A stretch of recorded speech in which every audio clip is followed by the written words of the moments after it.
ایک خوبصورت گاؤں میں حمزہ اور یاسر نامی دو نوجوان رہتے تھے۔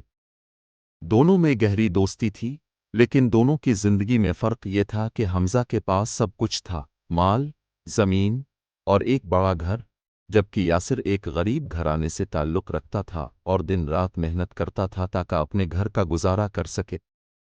ایک دن حمزہ کے والدین نے اسے نصیحت کی کہ بیٹا، مال کی قدر کرو اور ہمیشہ یاد رکھو کہ یہ دنیا فانی ہے۔ ضرورت مندوں کی مدد کرنا کبھی نہ بھولنا۔ لیکن حمزہ نے ان نصیحتوں کو سنجیدگی سے نہ لیا اور اپنی زندگی میں مست رہا۔ ایک رات زبردست طوفان آیا جس نے پورے گاؤں کو ہلا کر رکھ دیا۔ اس طوفان میں حمزہ کے گھر اور اس کی زمین کو شدید نقصان پہنچا اور اس کی ساری دولت ختم ہو گئی۔ اب حمزہ کی زندگی میں مشکلیں تھیں اور اس کو سمجھ نہ آتا کہ اس حال میں کیا کرے۔ دوسری طرف یاسر نے دیکھا کہ اس کے دوست کو مدد کی ضرورت ہے۔ اس نے اپنی چھوٹی سی کمائی میں سے کچھ بچایا اور حمزہ کے پاس گیا۔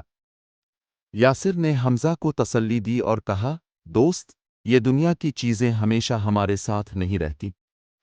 آزمائش کے وقت صبر اور ہمت سے کام لو اور اللہ سے مدد مانگو۔ حمزہ کے دل میں یاسر کی باتوں سے سکون آیا اور اسے پہلی بار حقیقی دوستی کا مطلب سمجھ میں آیا۔ یاسر نے حمزہ کو سکھایا کہ اللہ آزمائشیں انسان کی روح کو مضبوط کرنے کے لیے دیتا ہے۔ اس نے حمزہ کو یہ بھی کہا کہ ہمیں ہر حال میں اللہ کی رحمت پر یقین رکھنا چاہیے اور اپنی کوشش جاری رکھنی چاہیے۔